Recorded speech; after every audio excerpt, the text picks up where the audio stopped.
गुरु भक्ति योग।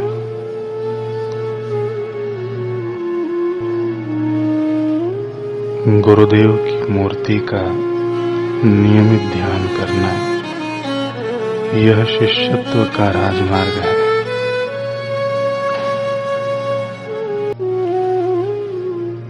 गुरु महाराज के प्रति संपूर्णतः आज्ञा पालन का भाव रखना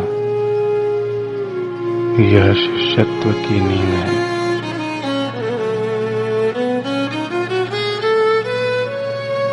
गुरु से मिलने की उत्कट इच्छा और उनकी सेवा करने की तीव्र आकांक्षा मुमुक्षुत्व की निशानी है।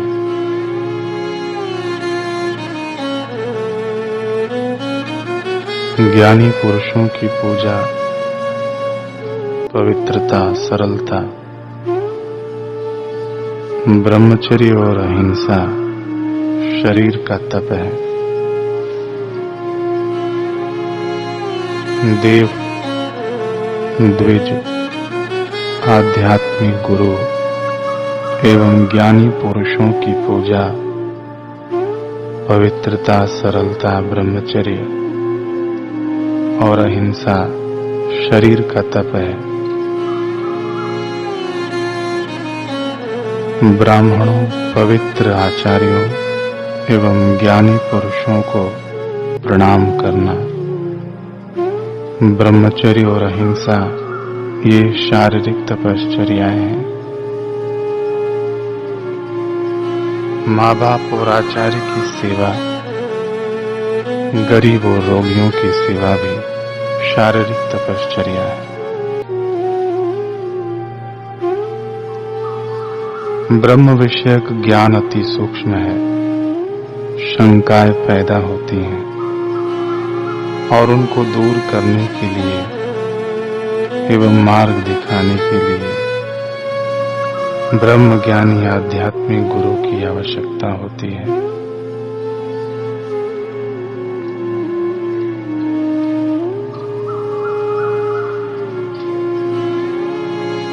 सिख इतिहास में एक अद्भुत शख्सियत हुए हैं। एक अद्भुत शख्सियत हुए हैं भाई गुरुदास जी। अद्भुत इसलिए कि उन्होंने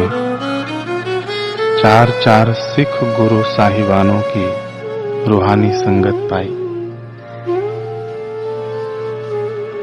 तीसरे गुरु श्री अमरदास जी के आंगन में इनका शैशव खिला और महका। चौथे गुरु साहिब श्री रामदास जी ने इन्हें सत्य के प्रचार में नियुक्त किया। पांचवें पातशाही श्री गुरु अर्जुन देव जी के सानिध्य में इन्हें आदि ग्रंथ की लेखन सेवा मिली। छठे गुरु श्री हरगोविंद महाराज जी के चरणों में इनकी देह लीला समाप्त हुई। जिज्ञासु भ्रमर बनकर जिसने चार पूर्ण सत्ताओं का ज्ञान और प्रेम का रस पिया, आप सोच सकते हैं कि उसका मानस फल कितना पका और कितना मीठा होगा। ऐसे भाई गुरुदास जी से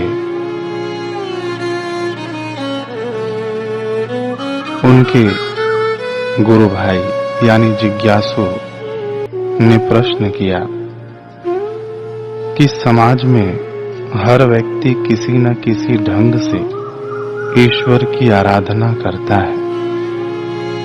कोई घर में ही भजन पूजन, कोई वन भ्रमण व तीर्थाटन, कोई व्रत उपवास, कोई योग संधान, कोई शास्त्र ग्रंथ अध्ययन आदि द्वारा ईश्वर प्राप्ति का लक्ष्य साधने में लगा है।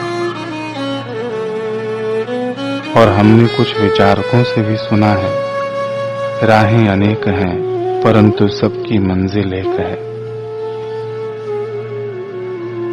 तो क्या ये सभी अलग अलग मार्गों के अनुगामी उपासक ईश्वर तक पहुंचेंगे?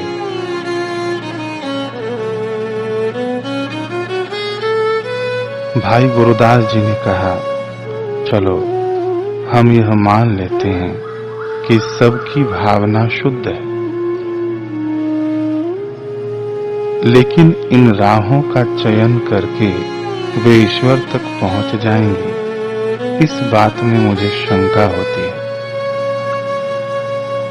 जिज्ञासु ने कहा, क्यों भाई जी, शंका कैसी? मंजिल तो एक ही है, मार्ग अनेक हैं, शंका किस बात की?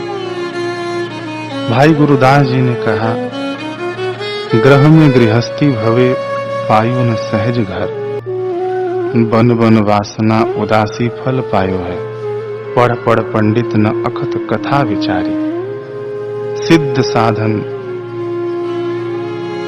कैन निज आसन दृढ़ायो है, जोग ध्यान धारण कै नाथन न देखे नाथ, जग भोग पूजा के न अगहु गहायो है, देवी देव सेव के न अहमेव टेव के। जो साधक घर गृहस्थी में रहकर अपनी मन मर्जी से भजन पूजन करते हैं, अफसोस वे कभी भी अपने परम तत्व को नहीं देख पाते। कुछ साधक जो वन वन घूमते हैं, तीर्थों की यात्रा करते हैं, उनके हाथ भी कोई फल नहीं लगता, क्योंकि ईश्वर बाहरी तौर पर वैराग साधने से या रमता योगी बनने से नहीं मिलता।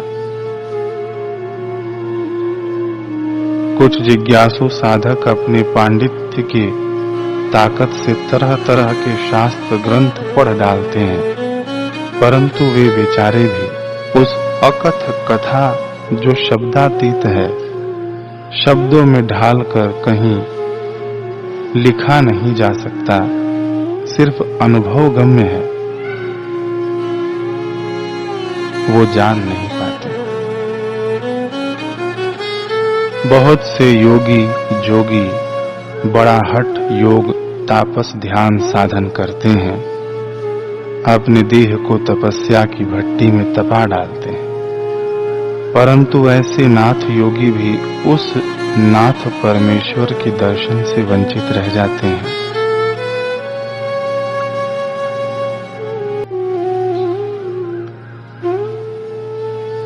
यज्ञ नैवेद्य भेंट आदि से भी उस अज्ञेय ब्रह्म का ज्ञान पाना संभव नहीं।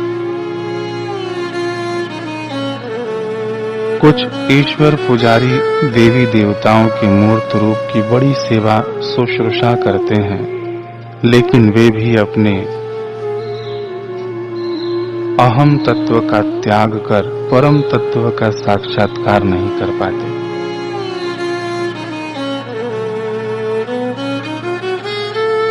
जिज्ञासु ने कहा, आप ऐसे क्यों कह रहे हो? आखिर इसके पीछे तर्क क्या है, कारण क्या है? भाई जी ने कहा, देखो भाई, सीधी सी बात है, कुछ उदाहरण देकर समझाता हूं। जैसे गर्मी के मौसम में चाहे कितनी भी तेज और तीखी धूप धरा को तपा रही हो, परंतु फिर भी अग्नि के बिना रोटी नहीं पकाई जा सकती। कभी कभी तो रात भर आकाश से ओस गिरती है, पहाड़ों से लेकर घास तक तिनका तिनका भीग जाता है, लेकिन फिर भी पानी पिए बिना महज उन ओस बूंदों से प्यास नहीं बुझाई जा सकती। एक और मिसाल सुनो। ग्रीष्म ऋतु में पसीना बहुत आता है, परंतु क्या तुम हवा के बिना उसे सिर्फ फूंक मारकर सुखा सकते हो? नहीं ना। इसी तरह देवी देवताओं का पूजन, वंदन, व्रत, उपवास, शास्त्र पाठ आदि कर्म कांड वैसे तो बड़े प्रबल साधन माने गए हैं। इनसे ऐहिक लाभ हो सकता है,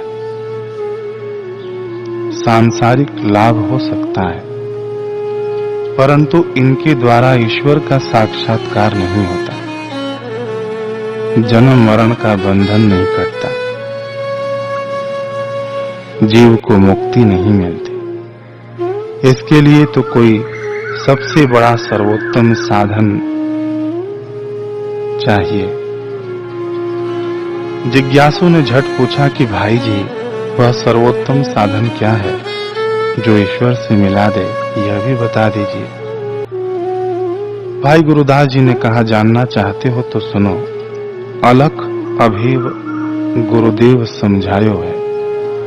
उस अलख अज्ञेय सत्ता स्वरूप को एक सद्गुरु ही प्रकट कर सकते हैं। गुरुमुखी पावे निज पद की निवास को। एक सच्चे गुरु का शिष्य ही उस परम मुक्ति पद पर निवास कर पाता है।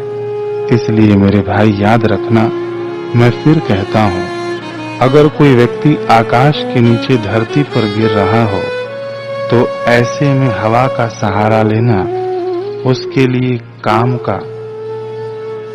काम की चीज नहीं। अगर कोई व्यक्ति भीषण धधकती आग से बचने के लिए दौड़कर धुआं पकड़ने लगे या धुएं का आश्रय ले ले तो वह बुद्धू ही कहलाएगा। यही नहीं, यदि कोई इंसान अपार अगाध सागर की उत्ताल लहरों में डूब रहा हो और वह बचने के लिए झाग को थामने लगे तो यह उसका व्यर्थ ही प्रयास होगा, कारण कि झाग सागर पार उतारने का साधन नहीं हो सकता। इसी तरह मेरे बंधुओं, यह बात पल्ले गांठ बांध लो। बाहरी कर्मकांड बड़े ही हल्के फुल्के साधन हैं। इनके आश्रय आवागमन नहीं छोड़ता, अपितु संसार और प्रबल बन जाता है और दृढ़ हो जाता है। सद्गुरु की शरणागति ही एकमात्र मोक्ष पद का राज बताती है। इसलिए सद्गुरु का आश्रय लो, उनकी शरणागति स्वीकार करो।